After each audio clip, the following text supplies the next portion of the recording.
सवाल पढ़ते हैं, कहता है जी Rahbar is registered under sales tax act 1990 and is engage in the business of manufacture and supply of specialized equipment, सियालकोटी होगा। Following information has been extracted from his record for the month of August 2023। Supplies, अच्छा जब paper में आप कर रहे हैं ना, सवाल पढ़ रहे हैं, आपको बता दूँ शॉर्टकट्स पढ़ने हैं कि ताकि आपको दोबारा पढ़ना ना पड़े।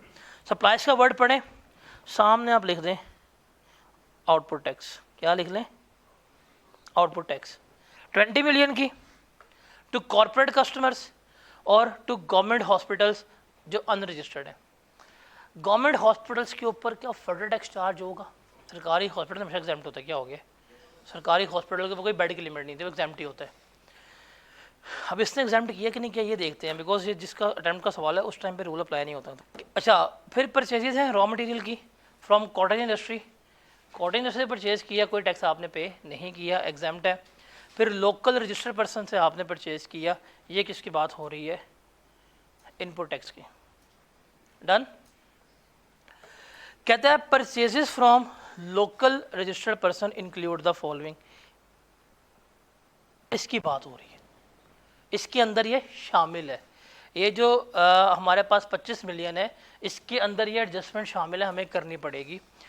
Material worth ₹1.6 million against which a discrepancy has been indicated by Crest, discrepancy हमें डिसअलाउ हो जाएगा। Raw material of ₹2 million purchase from AB Enterprises on 2 August. The payment was made on the same day by pay order. On 15 August, AB informed that Rahbar that from 1 August their registration has been suspended by commissioner. Suspended person से लेंगे तब भी हम claim नहीं कर पाएंगे। फिर wires and cables हैं 5 लाख की, इलेक्ट्रिकल फिटिंग्स हैं 9 लाख की, ये फैक्ट्री बिल्डिंग की रेनोवेशन में इस्तेमाल हो रही है, बट से ये वीकेंड कंज्यूमर लेंगे, इसके ऊपर भी इनपुट टैक्स क्लेम नहीं हो पाएगा। फिर एक इलेक्ट्रॉनिक कैश रजिस्टर लिया है हाईटेक लिमिटेड से 2.5 लाख का, इसके ऊपर इनपुट टैक्स जो है वो क्लेम हो जाएगा, बिकॉज इसको हम इक्विपमेंट का पार्ट बना रहे होते हैं। अब ये फिक्स एसेट्स में आता है, इलेक्ट्रॉनिक कैश रजिस्टर जो है ना फिक्स एसेट्स में आता है, मशीन है हमारी ये, इस पर रूल अप्लाई नहीं होगा। फिर है on 18 August Rahbar acquired machine on operating lease. Operating lease का मतलब होता है किराए पे। From Aroma Limited the total lease rental payable over a term of 2 year 35 lakh. The fair value at the inception of lease amounted to 31 lakh. ये lease पे ली है, ignore है ये अगर फाइनेंस लीज होता ना फिर हम इसको कहते हैं हमें मशीन एक्वायर हो जानी है। ये तो ऑपरेटिंग लीज का मतलब किराए पे ली है। इट इज़ जस्ट दैट किराए पे जनरेटर ले आया हूँ, इस्तेमाल कर रहा हूँ, कुछ वापस कर दूंगा। तो भाई मैंने क्या पे किया? कुछ नहीं पे किया, तो जस्ट मेरा क्या है एक रेंट ही पे हो रहा है, तो इसको हम क्या करेंगे? इग्नोर करेंगे। ये वाला पॉइंट भी इग्नोर है, कहीं भी शामिल नहीं है। कहाँ शामिल है ये? फाइनेंस होता तो दादा अगर आपने मशीन एक्वायर कर ली है, अगर मशीन एक्वायर की होती फिर इसने GST पे करना था। अगर आपको याद हो, सप्लाई पड़ी थी, सप्लाई में हमने पढ़ा था कि जब आपके लीज के लेते हैं फाइनेंस लीज के ऊपर, जब आपके नाम टाइटल ट्रांसफ़र हो जाता है वो आपकी डेट ऑफ सप्लाई होती है, उस दिन हम सप्लाई रिकॉर्ड करते, उस दिन टैक्स इसने पे किया होता। तो ऑपरेटिंग लीज पे है, इस पर इसने कोई GST पे नहीं किया होगा। फिर 28 अगस्त को इसने 170 का इलेक्ट्रिसिटी बिल पे किया है। इसके खुद के मैन्युफैक्चर्ड इक्विपमेंट थे 375 के, वो इसने इंटरनल टेस्टिंग के लिए इस्तेमाल किए हैं। इंटरनल टेस्टिंग क्या होगा? सेल्स का पार्ट बनेगा, सप्लाई का पार्ट बनेगा। फिर Rahbar made free replacement of faulty part on request of 3 of his customer. These part covered under warranty had a 5 market value of 75। Free market replacement है, क्या हो जाएगी? इग्नोर हो जाएगी। All the figures are exclusive of sales tax where applicable. Sales tax is payable at the rate of 18%। 18% rate हमने लगाना है। तो ये सवाल है, अच्छा सवाल है, इसको रीड करें। कितने मार्क्स है? 18 मार्क्स का सवाल है तो मजे का सवाल है। चलें जी, हम अब चलेंगे अपने फॉर्मेट के ऊपर और लेफ्ट पे स्टार्ट करना है हमने। यहाँ पे आ जाएगा मेरे पास सेल्स, ये बोर्ड मजे का बड़ा बोर्ड है, आराम से होगा। हाय हाय, इनपुट टैक्स। अब वो सवाल आएंगे करवाऊंगा, अभी सवाल वो आ नहीं रहे। वैल्यू, रेट और अमाउंट। डन। अब आते हैं उससे क्या जो चीज़ एग्जेम्प्ट है हमने वो भी शो करनी है। तो पहले हम करेंगे जी परचेजेस फ्रॉम कॉटेज इंडस्ट्री। कितने की ली है? अच्छा ऊपर लिखें अमाउंट क्या है, हम रुपीज़ ही ले जा रहे हैं, नॉट इन थाउजेंड। कि कर लो इन थाउजेंड यार, नहीं छोटी वैल्यूज भी तो है, 5 लाख है, 500 हो जाएगा या 250 हो जाएगा। हमारा आंसर पॉइंट्स में आ जाएगा, देख लो, राउंड ऑफ कर लेंगे बाद में। सर ये कितने की है? 550 की। हमें पता है ये एग्जाम्प्ट है, इसके ऊपर टैक्स नहीं है, नो रेट नो अमाउंट। इससे कहते हैं एग्जाम्प्ट आइटम्स को शो करना। लिख दी है, ट्रीटमेंट लिख दी है, मार्क्स पूरे मिलेंगे। फिर हमने ली है परचेजेस फ्रॉम रजिस्टर्ड पर्सन। क्या ली है? Purchases from registered person. अब इसमें एडजस्टमेंट है, ऐसे ही है, तो हम इसको 1 बाय 1 भी कर सकते हैं, हम इसमें एडजस्टमेंट्स करके भी सॉल्व कर सकते हैं। कितने की एडजस्टमेंट है? 25,800 की। ये हमने परचेजेस की। अब मैं इस पर टैक्स लगाऊं और बाद में एडजस्टमेंट लेस करवा लूं, या इसमें से एडजस्टमेंट लेस करवा के नेट पे टैक्स लगाऊं, बात एक ही है। तो कैसे करें? हम इसको इस तरह करते हैं, अगला कोई सवाल होगा तो बाद में कर लेंगे, ठीक है। इस पर रेट लगाएं, कितना बनता है 18% के हिसाब से? 46440000। अब इसमें से एडजस्टमेंट लेस करवाते हैं। पहली मटेरियल जिसकी डिस्क्रिपेंसी इंडिकेट हुई, ऐसे ही है, डिस्क्रिपेंसी इंडिकेटेड, कितने का है? 1.6 मिलियन का, वो इसमें शामिल है, हम इसमें से लेस करवा देंगे। 18% बताएं क्या आता है? 2880000। उसके बाद है रॉ मटेरियल, एबी से परचेज किया, बट बंदा वो कौन हो गया था? सस्पेंड हुआ है, तो सस्पेंशन से हम कभी नहीं ले सकते, तो ये हो जाएगा सस्पेंडेड पर्सन। सस्पेंडेड पर्सन से जो परचेज की है, कितने की है? 2 मिलियन की। 2 मिलियन हम यहाँ पे लेस करवा देंगे। कहाँ लिखा है? नहीं, फिर भी हम क्लेम नहीं, सस्पेंडेड और ब्लैक लिस्टेड पर्सन से हम परचेज किया भी वो क्लेम नहीं कर सकते। कितना बनता है? 3.6 मिलियन। कितना? 3 लाख। ये भी लेस हो जाएगा। उसके बाद है वायर केबल्स, 5 लाख की। वायर एंड केबल्स इसमें शामिल है, इसलिए लेस करवा रहा हूँ, अगर शामिल ना हो तो इग्नोर कर देता। दोस्तों यहाँ पे लिखा हुआ है purchases from registered person include, 5 lakh की है। 18% पे कितना बनता है? 90,000। फिर है मेरे पास फिटिंग्स, सैनिटरी फिटिंग्स जो है वो कितने की है? 9 लाख की। ये भी लेस हो जाएगा, कितना बनेगा? 160। ये सारा तो क्लेम नहीं हो सकता, डन हो गया। आगे चलते हैं, इलेक्ट्रॉनिक कैश रजिस्टर है, ये फिक्स एसेट है, ये अलग आएगा। ऑपरेटिंग लीज वाला पॉइंट इग्नोर हो जाएगा। सेल्स टैक्स जो बिल पे किया है वो आ जाएगा। सेल्स टैक्स ऑन बिल कितना पे किया है, उसने आपको डायरेक्ट टैक्स की अमाउंट गिवन की है, और वो कितनी है? 170। वो हम इसमें क्या कर देंगे? ऐड कर देंगे। उसके बाद है ऑन मैन्युफैक्चर्ड इक्विपमेंट है, जो सेल्स का पार्ट बनेगा, और तो इनपुट टैक्स की एडजस्टमेंट कोई नहीं है, ऐसे ही है। वो मशीन इसके बाद हम ऐड करते हैं। इसको ज़रा जमा करें, बताएं कॉमन इनपुट टैक्स कितना आता है आपका? ये है मेरा कॉमन इनपुट टैक्स। फिर input tax on physical register लिख लेते हैं, ऐड, वो हमारा फिक्स एसेट है। Input tax on cash register वो कितना है? 2.5 लाख का लिया था हमने। 2.5 लाख इंटू 18% कितना बनेगा? 45,000। डन हो गया। अब हमने फिक्स एसेट का अलग लिख दिया है और कॉमन इनपुट टैक्स अलग लिख दिया। डन हो गया, क्लियर है। ये देखिए सारा कुछ लेफ्ट पेज में आएगा। अच्छा, पेपर में ना बड़ा एक पैटर्न है एग्जामिनर का, यहाँ तो इनपुट टैक्स की वर्किंग होती है ज़्यादा, यहाँ वर्किंग होती है आउटपुट टैक्स की। अब इसमें सारे किसकी वर्किंग है? इनपुट टैक्स की। आउटपुट टैक्स की वर्किंग ना होने के बराबर है। देख लेते हैं, हम चलते हैं अगले पेज में। यहाँ आ जाएगा मेरे पास सेल्स टैक्स डेबिट, ये आ जाएगा मेरे पास। डन। वही 3 कॉलम, वैल्यू, रेट, और पहले हम लेते हैं, पहला कौन सा था?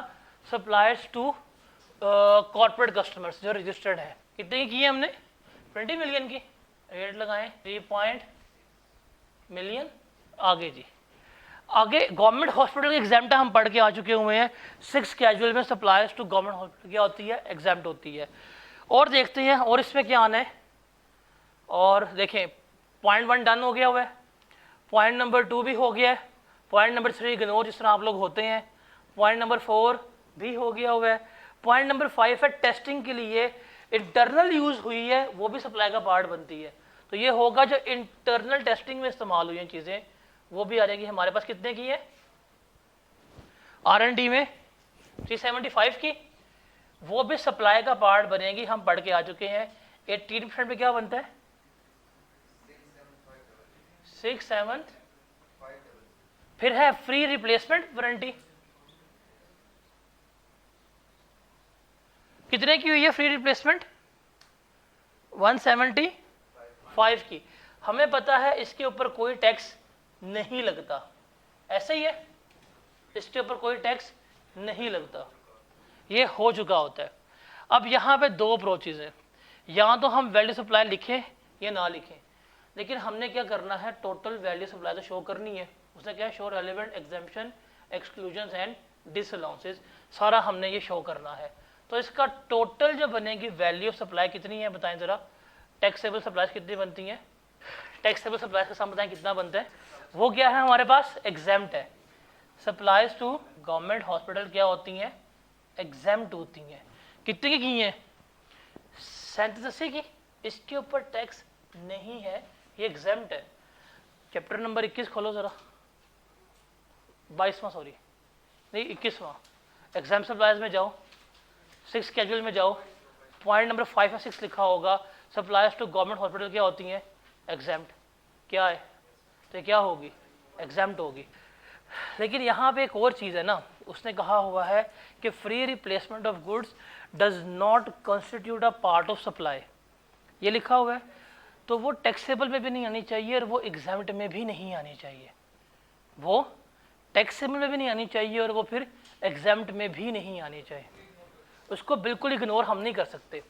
हम यहाँ पर लिखेंगे ये हमारी एग्जाम सप्लाईज हैं, ये टैक्सेबल सप्लाईज हैं, और यहाँ पे हम लिख देंगे थर्ड पे जाके free replacement of goods.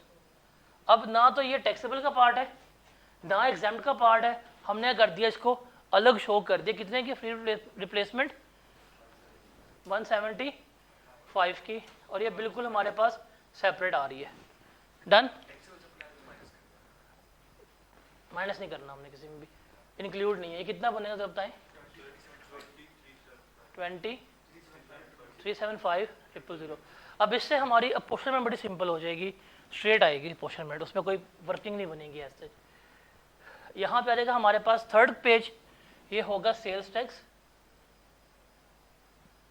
Payable या रिफंडेबल। दो कॉलम्स बनाएंगे हम इसके। एक आ जाएगा मेरे पास किसका, कितना बनता है 366,7,500। सेल्स रिटर्न है कोई नहीं, इसमें लेस करवाएंगे हम इनपुट टैक्स। पहले हम लेंगे 90% ऑफ आउटपुट टैक्स। कितना बनता है ज़रा बताएं, 366,7,500 का 90% लें, क्या जवाब आता है। वो सबर तो कर, नोट कर लें बाद में। कितना 333,000 और हम लेंगे एक्चुअल। क्या सवाल में कोई ब्रॉड फॉरवर्ड इनपुट टैक्स है नहीं है, हमें सिर्फ चाहिए इनपुट टैक्स। हमारे पास है कॉमन इनपुट टैक्स, इसकी हमने करनी है अब अपोर्शनमेंट। क्या करनी है, अपोर्शनमेंट करनी है। तो उसकी हम वर्किंग बना लेते हैं। मैं इसके नीचे बना लेता हूँ वर्किंग, ठीक है। मैं वर्किंग यहाँ इसके नीचे बना रहा हूँ। वर्किंग आ जाएगी जी अपोर्शनमेंट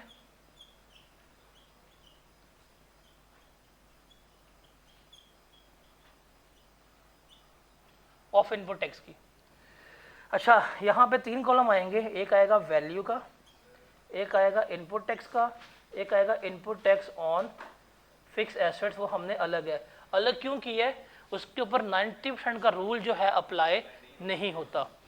अब टैक्सेबल लिख लेते हैं। हमारे पास टैक्सेबल कितनी है 20,375,000। एग्जाम्प्ट कितनी है